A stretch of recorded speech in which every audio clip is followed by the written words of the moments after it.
हर जीव का अपना कर्म है बंधुओं। अग्नि के देव कौन है? हाँ, अग्नि के भी देवता होते हैं ना, अग्निदेव। जल के देवता है वरुण, पवन के देवता है। ऐसे ही इंद्र जल के देवता है, उनका कर्म है जल बरसाना। सबका अपना अपना कर्म है। और इंद्र की पूजा वर्षों से हो रही है, वो अहंकारी होता जा रहा है। तो भगवान ने कहा इंद्र की भी तो अकल ठिकाने लगानी है ना।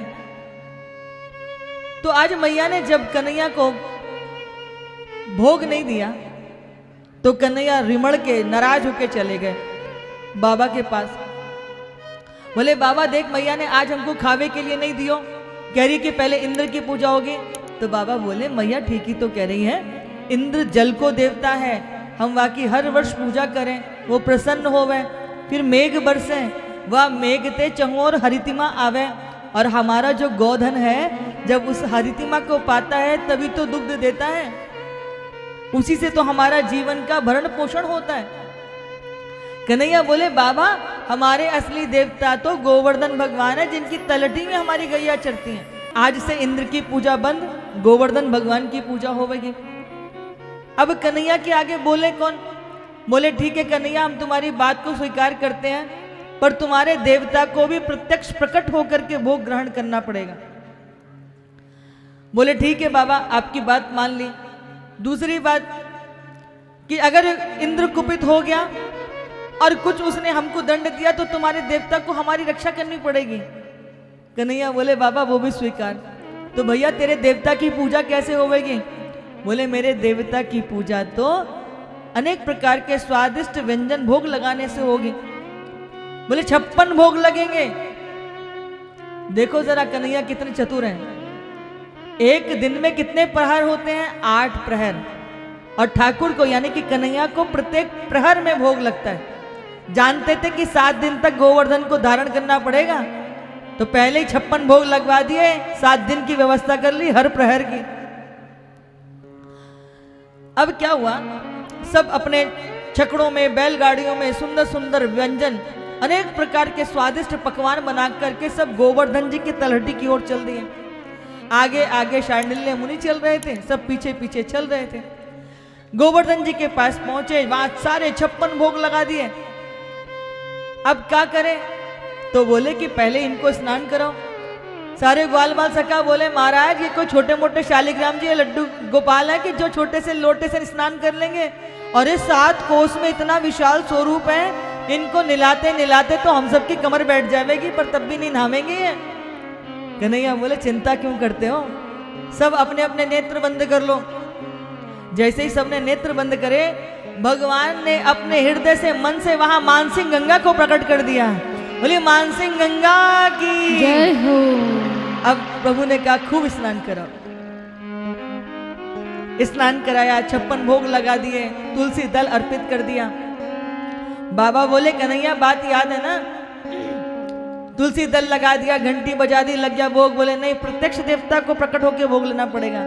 कन्हैया बोले बाबा पहले पुकारो भी तो सही उनको हृदय से। सब जय जयकार करने लगे। बोले गोवर्धन नाथ की जय हो। गोवर्धन महाराज की जय हो। जैसे जयकारा लगाया तैसे चतुर्भुज रूप में साक्षात गोवर्धन भगवान सम्मुख प्रकट हो गए। सब स्फारित नेत्रों से देख रहे हैं, जय जयकार कर रहे हैं ठाकुर सम्मुख। बाबा की आंखों से अश्रुपात होने लगा। आज वर्षों से इंद्र की सेवा कर रहे हैं परंतु कभी दर्शन लाभ नहीं, और आज गोवर्धन नाथ के दर्शन हो रहे थे। सम्मुख दर्शन करने लगे। अब क्या कर रहे हैं? वो चारों हाथों से पा रहे हैं भोजन को, चारों हाथों से भोग पा रहे थे। तो सखा बोले कन्हैया लगे तेरो देवता बहुत दिनन को भूखा है। सखा से कन्हैया बोले चो लाला ऐसे क्यों कह रहे हो, देखियो तो सही, अरे हौले हौले पाले, धीरे धीरे पाले, किसी 4-4 हाथन ते खावे लग रहा है। कन्हैया बोले प्रेम ते भोग ऐसे ही पाए जा करे। मधुमंगल श्री दामा को चिंता हो रही है, जिस प्रकार से खा रहे हैं हमारे लिए कुछ छोड़ेगा कि ना छोड़ेगा, सारो तेरो देवता ही खा जाएगा। कन्हैया बोले चिंता मत करे, तुमको भी सबन को भोग मिलेगा। अब इधर एक सखा ने कहा कन्हैया देखियो तेरे देवता की शक्ल कछु कछु तोते ना मिल रही है। कन्हैया बोले कहवो का चारो? बोले नहीं लाला मैं तो ये कह रहा हूं कि थोड़ा थोड़ा तुम दोनों की शक्ल कुछ कुछ मिलवे लग रही है। भंडारो अखंड चल रहा है। अब सखा बोले भैया ये बता दे कन्हैया तेरो तेरो देवता हमारे लिए कछु छोड़ेगो कि नहीं छोड़ेगो। कन्हैया बोले चिंता मत करो तुम्हें भी मिलेगा। इतनी देर में क्या भयो, इंद्र को ज्ञात हुआ कि नंद के लाला ने हमारी पूजा रुकवा दी है और खुद देवता बन के पुज रहे और पुजवा रहे हैं। इंद्र क्रोधित हो गए, उन्होंने पाठजन्य बादलों को जाकर के आदेश दिया कि जाओ ब्रजमंडल में इतना बरसो कि वहां कुछ भी ना बचे, सब डुबो दो। गण समर्थक बादल जो थे अरज गरज करके ब्रजमंडल में पहुंच गए और बंधुओं देखते ही देखते मूसलाधार बारिश शुरू हो गई। सारे ब्रजवासी घबरा गए, बोले कन्हैया बचा बचा बचा। इतनी भयंकर बारिश, कहते हैं कि हाथी के सूंड की बराबर मोटी मोटी बूंदें गिरी थी। ऐसी भयंकर बारिश होने लगी। कन्हैया ने कहा चिंता मत करो।